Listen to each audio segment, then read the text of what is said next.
We'd like to welcome you all and our distinguished guests, too numerous to mention, who are in the igloo here, getting wind out of the rain in this free and clement evening, of course. Just the organisation of the event, I was privileged to be a part of, say, 16 years ago. We were here before when we unveiled the stone over the far side there for the Millennium Stone. And most of us will remember, like, the build up to the Millennium was an amazing sort of sequence, and people were wondering what things were going to work out. In the end, nothing really changed. Life went on as far as that went, and we had a wonderful time here in Ballyboy unveiling the stone. And I remember Tommy Hayden, our immersion, lighting the fire on top of the hill, Knock Hill. So it was a very unique occasion as well in the village. And I see a lot of faces that were here 16 years later are back here again this evening, which is fantastic. And thanks be to God, we're all here.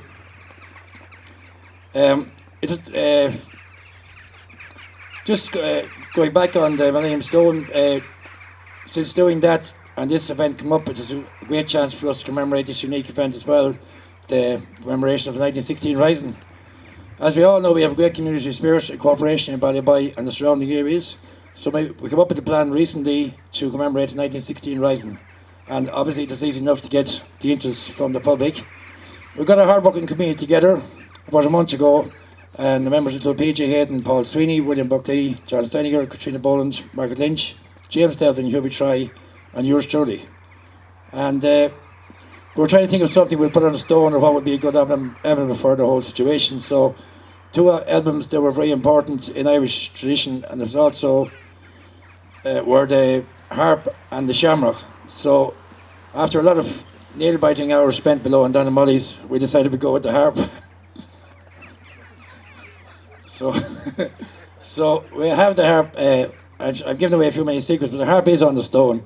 And we also have an Irish spake, or spake it to say in some parts of the country, and it's called Éireann go Brach. And in the broken English, or the interpretation of that would be Ireland forever, or Ireland till eternity. So that was sort of the war cry of the Fenian men and the Irish Republican Brotherhood, who were very prominently involved in the 1916 Rising. Okay, so the first thing we have this evening is we're going to have the song from 5 wonderful young ladies here from the village: Grace, Verona and Elaine Lynch, and Ciara and Ellen Lynch. And they're going to sing a song called Grace. So get your hands together for the girls there, please.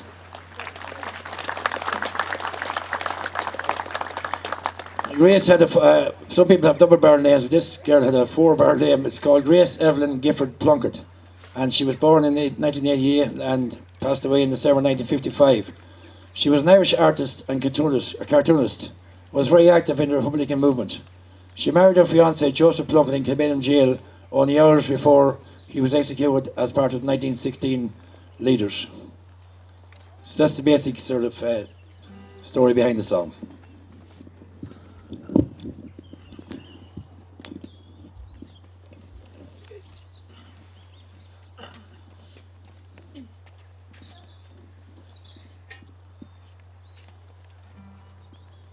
As we gather in this chapel here in old Kilmainham jail, I think about these past few weeks. Oh, will they say we failed?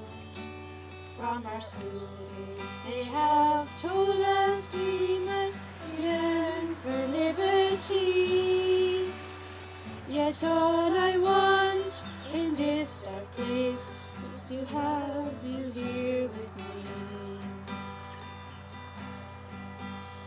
Oh, Grace, just hold me in your arms and let this moment linger. They'll take me out at dawn and I will die. With all my love I place this wedding ring upon your finger. There won't be time to share our love, for we must say goodbye. Now I know it's hard for you, my love, to ever understand the love I bear for these brave men, the love for my dear land. But when Padraig called me to his side down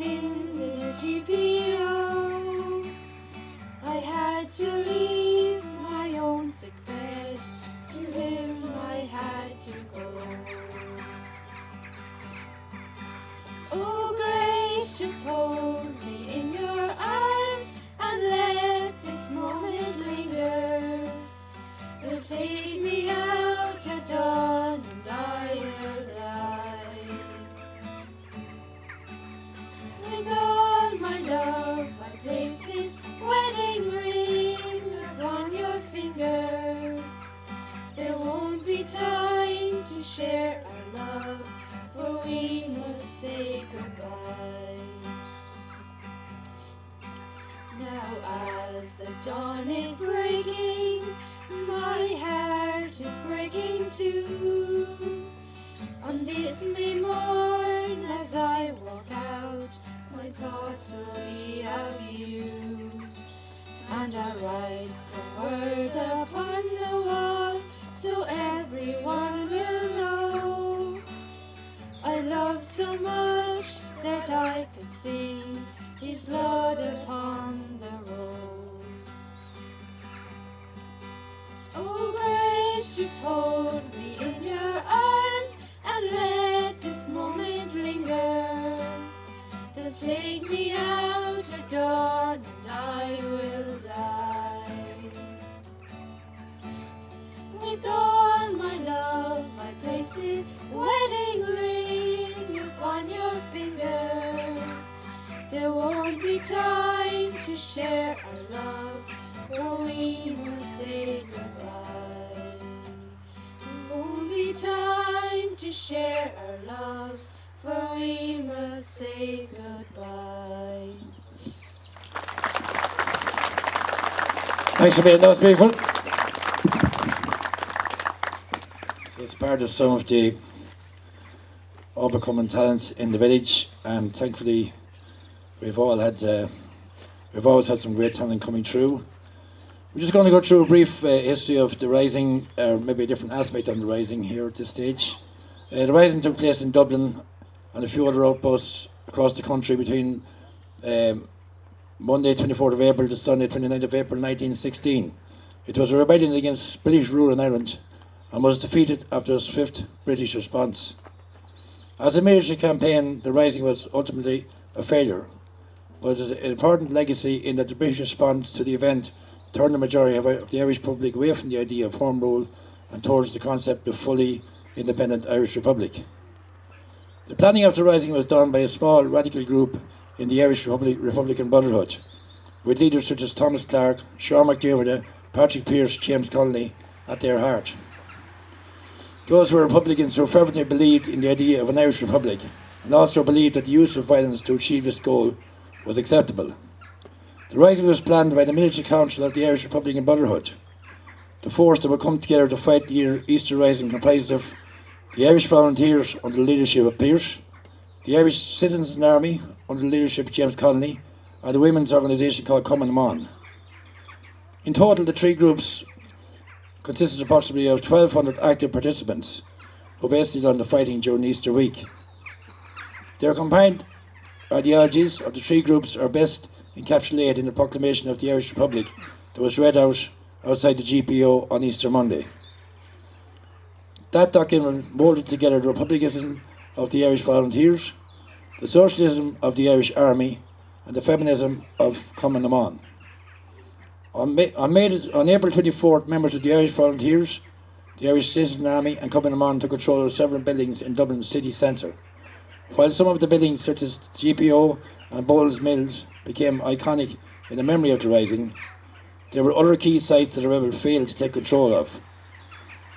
The failure to control the railway stations and Dublin docks meant that once the British needed to move troops into the city in large numbers to quell the Rising, they could do so relatively unimpeded. Equally, the failure to take Dublin Castle, the HQ of the British administration, and a significant building that was stocked with arms like Trinity College, hampered the rebels, as both sides of the buildings would be important for British forces during the week. The executions of the Irish leadership and the arrest of 3,000 people in the wake of the Rising also served to radicalise public opinion in Ireland. Generally, the British response to the Rising and the wider impact of World War I served to turn the Irish public away from Redmond's ideal home rule towards the more radical Republican rhetoric of Sinn Féin. The spirit of 1916, the military lessons learned from it, are central to the understanding the Irish insurgency against Britain between 1919 and 1921 and the creation of the Irish Free State. The spirit of the treaty, which led to the creation of the Irish Free State, would not only lead to civil war, but also to claims from both sides of the treaty divide, that they were the true inheritors and custodians of the spirit of 1916. The problematic legacy of 1916 The question of who was the political caretaker of the proclamation was also seen to flame the troubles in Northern Ireland in 1968 and the resurgency of the IRA. This story has been to the fore in many debates on how the century of rising will be celebrated. Question for this evening: is Ireland of today the one that the men and women of 1916 dreamt of? Who knows? I'm going to call on Paul Sweeney now to read out the proclamation.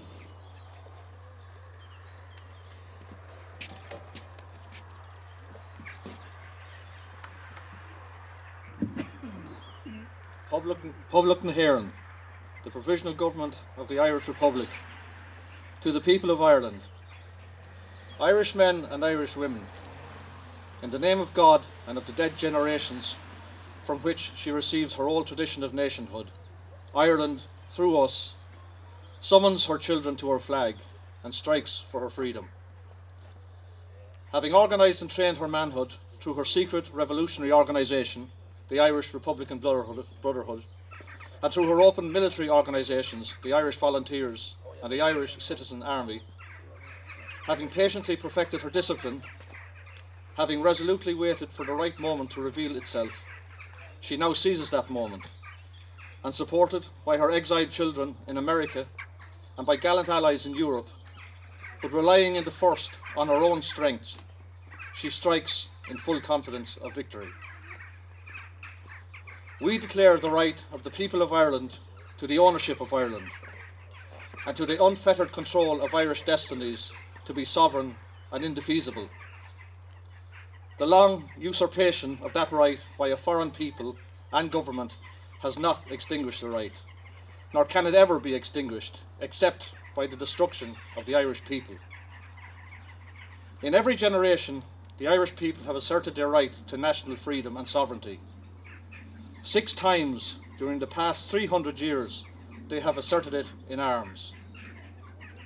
Standing on that fundamental right, and again asserting it in arms in the face of the world, we hereby proclaim the Irish Republic as a sovereign, independent state, and we pledge our lives and the lives of our comrades in arms to the cause of its freedom, of its welfare, and of its exaltation among the nations.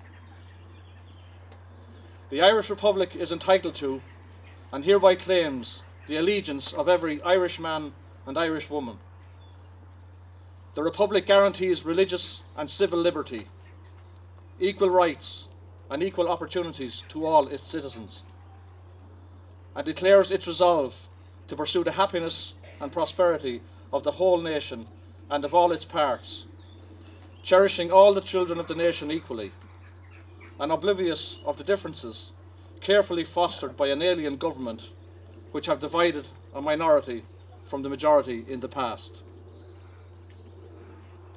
Until our arms have brought the opportune moment for the establishment of a permanent national government, representative of the whole people of Ireland and elected by the suffrages of all her men and women, the provisional government hereby constituted will administer the civil and military affairs of the Republic in trust for the people.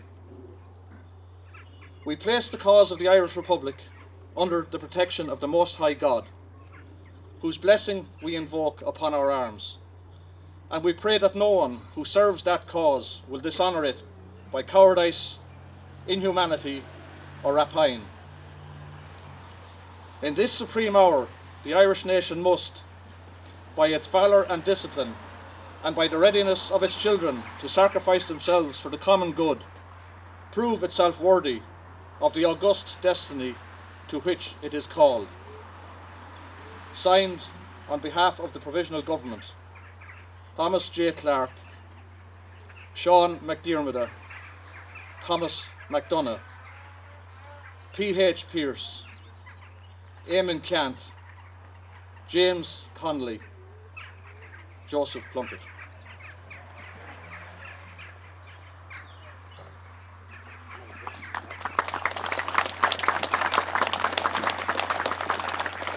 Thanks, Paul. Probably not the easiest job of the evening doing that. I imagine it was like 100 years ago. we're going to have a somber piece of music now from a wonderful musician, Mr. Conal Hanamy. So he's going to play his tune to suit the homage of the occasion.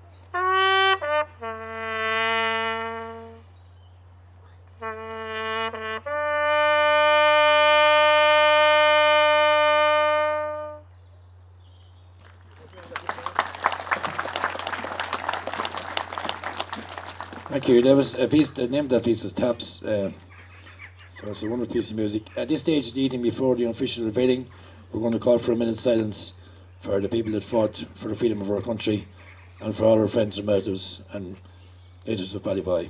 Thank you.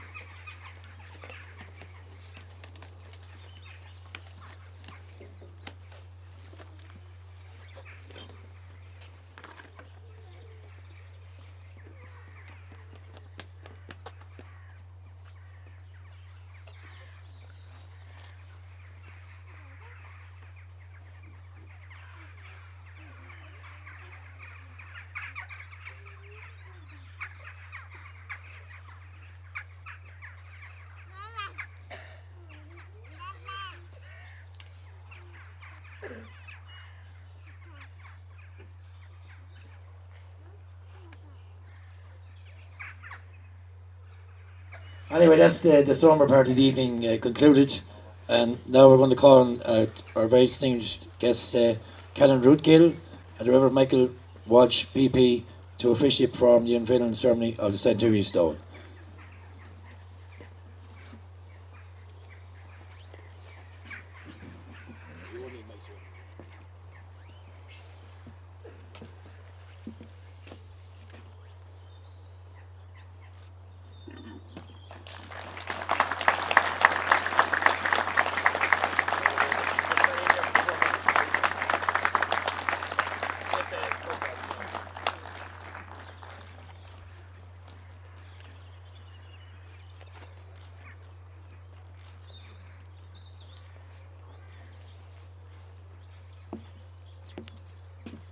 It's great to have the two of those people. This obviously Ruth's husband's father was with the last one, the Millennium. Robert Gill and Dr. Mary Lee were the people that unveiled the original, well, the first Millennium Stone there. So there's a good influence again this evening. Thank you very much, Ruth. Thanks, Father Michael. Give a nice round of applause to our two guests. And just to conclude the ceremony, we're going to call on two seasoned campaigners. They mightn't like my description of that, but that's Molly and Vera. And we're going to get them to raise the tricolours. So a nice round of applause for Molly and Vera, please.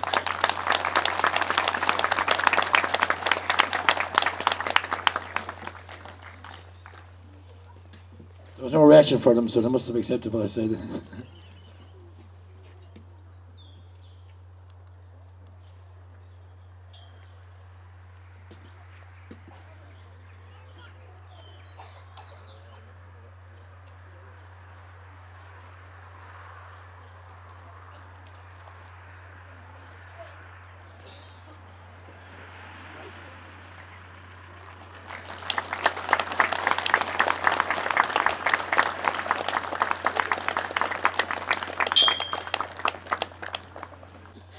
Anyway, that basically brings our short little ceremony to an end, and we'd like to thank everyone that's helped and cooperated with the organisation of this event, and thank to our committee and stewards as well who made it all happen.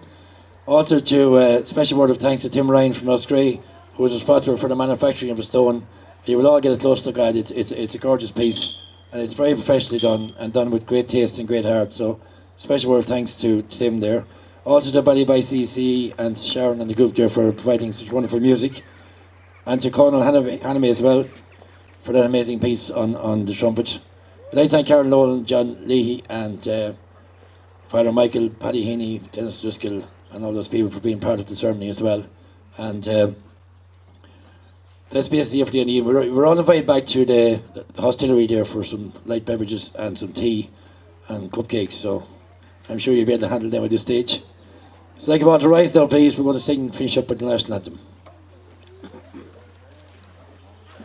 Jena fina fall, a toffee all geren, wind us slow, our dinner on the home, fe voice vet ser, shantir our sheen char fasta, the ogfer when tear on off and trod, and og dames of Barnabwell, leg on their gwil can bosh closer, leg on Israel, fill of a knabiler, shall if canny around the veil.